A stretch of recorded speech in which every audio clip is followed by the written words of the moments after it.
Twee mense kan terselfdertyd na dieselfde boodskap luister.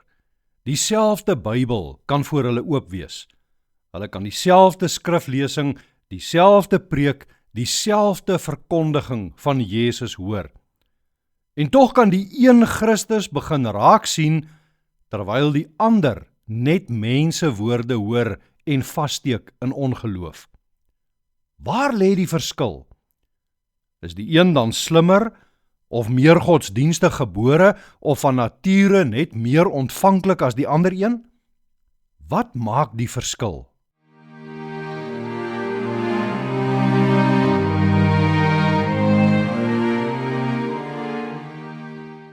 Goeienaand, welkom weer by ons huisgodsdiens. Ons gaan voort met ons skriflesing uit die Markus Evangelie en ons lees hierdie keer uit Markus 4 vanaf vers 10 tot en met vers 12. Markus 4 vanaf vers 10. Toe hulle alleen was, het die mense wat saam met die 12 by hom was, hom oor die gelykenisse uitgevra, en hy het vir hulle gesê: "Aan julle is die insig in die geheim van die koninkryk van God gegee.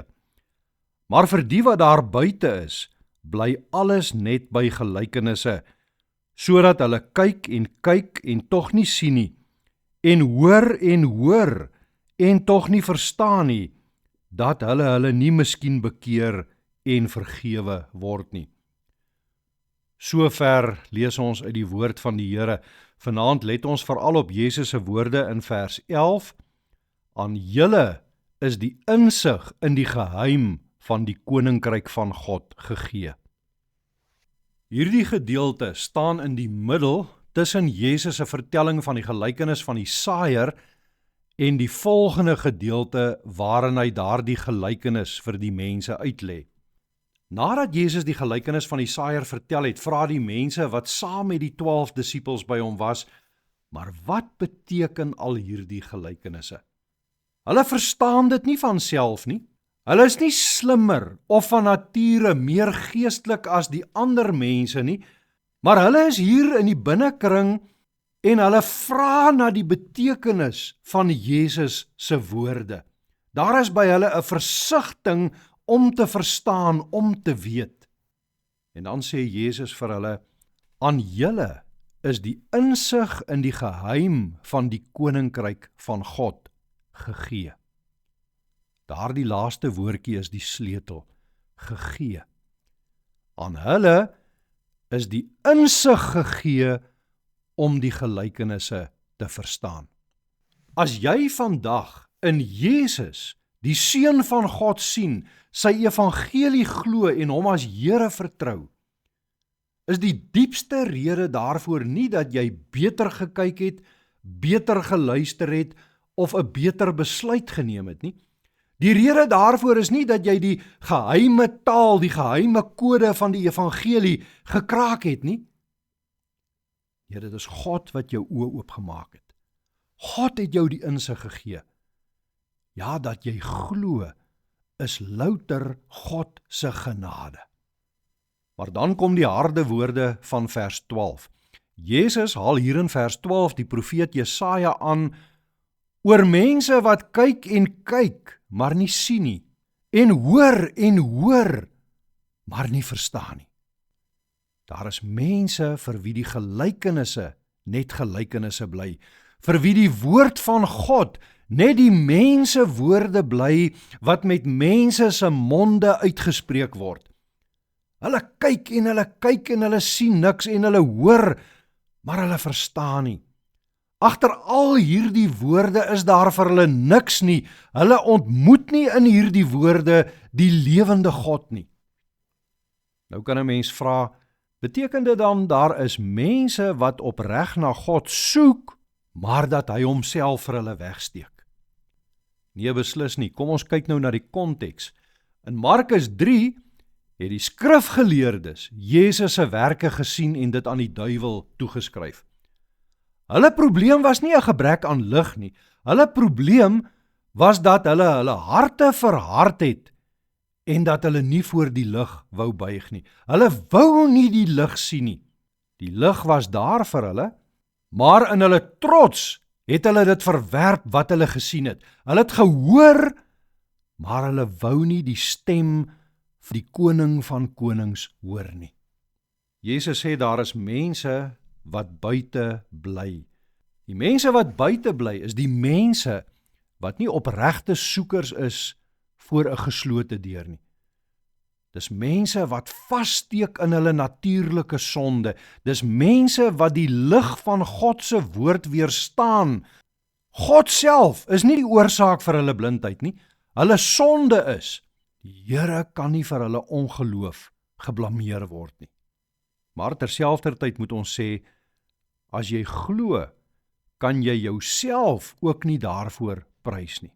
Dit is nie jou insig en jou prestasie en jou goeie geloof nie. Jesus sê, dit is aan jou gegee. En hier lê daar vir ons 'n groot troos, want Jesus sê ook elders, dat die een wat soek, sal vind, en dat vir die een wat klop, sal oopgemaak word. Hy sê ook, die een wat na hom toe kom, sal nooit weggewys word nie. Daarom, as jy Christus ken en glo, kyk terug, verwonder jou. Hy het jou eerste gesoek. Toe jy blind was, het hy jou oë oopgemaak. Toe jy dood was in sonde, het hy jou lewend gemaak. Jy het hom gevind, maar net omdat hy jou eerste gevind het. Van begin tot einde is jou geloof genade. Maar as jy nog buite staan, vra dan ook eerlik vir jouself, waarom soek ek hom nie? Waarom wil ek nie in sy woord sy stem hoor nie? Waarom buig ek nie voor Christus nie? Moet God nie die skuld gee vir jou ongeloof en jou verharde hart, asof hy jou verhinder om na hom toe te kom nie? Die evangelie roep jou nie om eers al die verborgenhede oor God uit te werk en te verstaan, voordat jy in hom kan glo nie. Nee, Jesus se oproep is kort en eenvoudig. Bekeer jou. Glo die evangelie. Glo die evangelie dat hy gekom het om jou saak met God reg te maak. Soek hom, luister na sy woord, kom klop by sy deur. Kom na Christus, dan sal sy lig deurbreek. Die deur is nie gesluit vir enige sondaar wat na hom kom nie, maar dit bly gesluit vir die een wat hom tot vyand of tot fabel wil maak. Daardie leegheid in jou hart, die leegheid wat niks wil vul nie, daardie verlange wat deur niks gestil word nie, daardie dors van jou siel wat nie geles kan word nie, dit is God wat jou roep om te kom klop. Kyk daarom om hom te sien, luister om hom te hoor. En wanneer jy hom vind, sal jy sê, dankie Here, ek het u gevind, want u het my eerste gevind. Amen. Kom ons bid nou saam. Hemelse Vader, u is groot en heilig. U woon in ontoeganklike lig, en tog het u in ontferming na ons toe gekom. Ons het u nie eerste gesoek nie, u het ons gesoek. Ons het u nie eerste gevind nie, u het ons gevind. Ons was blind, u het ons oë oopgemaak. Daarom aanbid ons u vanaand en prys ons u vir u onverdiende genade. Here, ek kom leeg na u toe.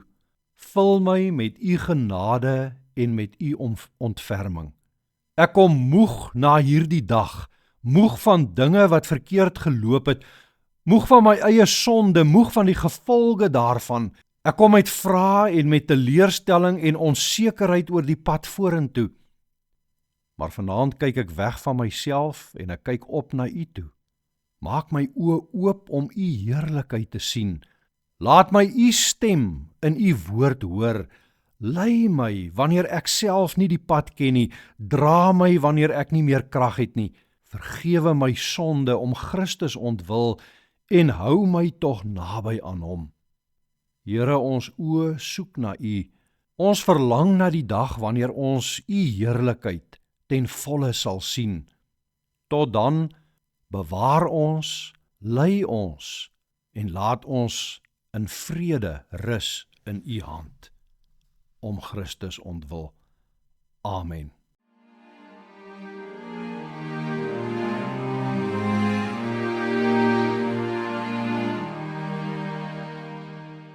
God se woord keer nooit leeg na hom terug nie. Hy gebruik dit om mense se harte en lewens te verander. Stuur daarom hierdie opname aan iemand wat vandag nodig het om die woord van die Here te hoor.